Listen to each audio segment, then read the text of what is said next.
और ऐसे में एक आदमी के लिए एक यूनिट बनाई गई। अब मैं श्री प्रकाश पे थोड़ा शुरू से चलता हूं सर। चलें। श्री प्रकाश शुक्ला को बहुत लोग हीरो भी मानते हैं। वो ये कहते हैं कि भैया एक लड़का था, अच्छा खासा पढ़ने लिखने में था, सिस्टम की मार ने उसे अपराधी बना दिया। वो अपराधी पैदा नहीं हुआ था, ठीक बात है, वो पढ़ने लिखने वाला था। और फिर जैसे एक पिक्चर आई थी मिर्जापुर, उसमें एक डायलॉग है कि शुरू मजबूरी में किए थे, बाद में मजा आने लगा।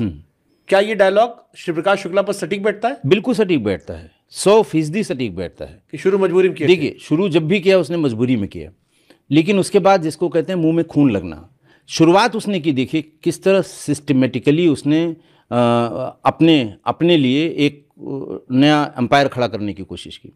देखिए उस जमाने में केबल टीवी हुआ करते थे। एक केबल टीवी का ओनर होता था हर शहर में, बड़े शहर में एक से ज़्यादा होते थे, दबदबा था वो भी। हाँ, बहुत बड़ी बात थी।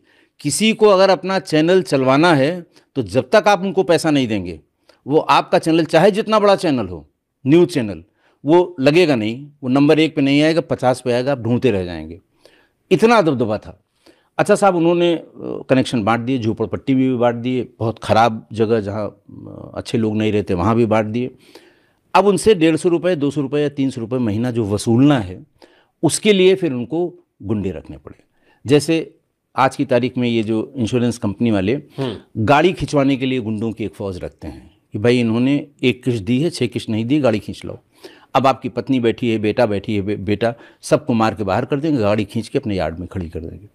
ठीक उसी तरह से ये पैसा वसूलने के लिए, ये जो केबल वाले थे, इनसे पैसा वसूलने के लिए लोकल गुंडे तैयार किए गए। ये गोरखपुर की बात है कि साहब इस मोहल्ले का तुम कलेक्ट करोगे, इस मोहल्ले का तुम करोगे, इस मोहल्ले का तुम करोगे, और जितना कलेक्ट करके लाओगे उसका 25% या 20% तुम्हारा। जो व्यापारी है उसको तो पैसे से मतलब है, उसका वो जो कनेक्शन उसने दिया है, 50 भी देगा तो भी ठीक है, 500 देगा तो भी ठीक है। एक बार उन्होंने सेटअप लगा दिया है, साल भर में उसका पैसा निकल आना है। तो उसमें इस तरह के गुंडा एलिमेंट को लगाया गया। ज़्यादातर यूनिवर्सिटी के लड़के थे, और वो लड़के जो बहुत जैसे उत्साही थे, दबंग जिसे कहते हैं, दबंग टाइप के थे। उन्होंने मारकाट करनी शुरू की। पैसा दोगे कैसे नहीं, उन्हें पैसा वसूलना था, उसमें से पैसा निकलना था। श्री प्रकाश ने देखा कि ये काम जो है वो सबसे बढ़िया है। एक एक करके ऐसे 8 वसूली करने वालों को गोली मार दी उसने, मार दिया। अपने लौंडों को लगा दिया जो उसके साथ रहते हैं, भैया भैया भैया। यहाँ तो भैया कहने का चलन है, जो भी बड़ा है दबंग, भैया भैया, तो भैया भैया वो वाला हमको दे दो, वो वाला हमको दे दो।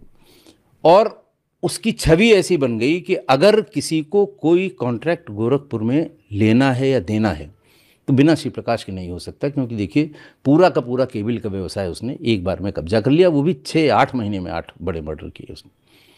बाप रे। तो ये आप भी जानते होंगे, शुरुआत में आपके यहाँ भी केबल लगा होगा, हमारे यहाँ भी लगा था केबल, और वो हर महीने वो आ जाता था कि भैया 150 रुपये हुआ या 200 रुपये जो भी। हमने भी दिया है, सब जगह दिया था। ये तो भला वो DTH का, कि उसके आने के बाद से ये गांव की घर घर की गुंडई खत्म हो गई।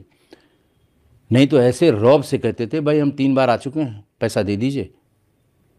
ये था आलम उस समय।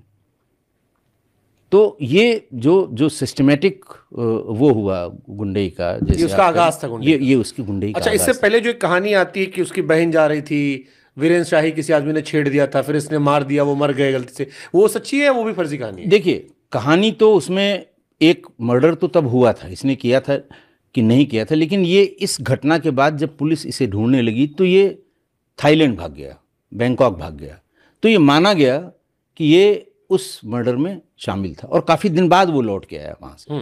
तो इसलिए ये मान के चलते हैं कि इसने ऐसा किया था, इसीलिए भाग गया था, वरना वहाँ भागने का कोई उस समय कारण नहीं था। नहीं तो वो मजबूरी में हुआ था मर्डर, या मजबूरी का ही मान लें आप, पहला वाला मर्डर। तो अगर किसी की बहन के साथ कोई छेड़खानी करेगा तो ये होना ही है उसका। और खासकर वो जब वो पहलवानी भी करता है, पहलवानी का शौक भी है उसको, अच्छी बॉडी रखता है और छोटी मोटी गुंडई भी कर लेता है, तो वो तो मारेगा ही।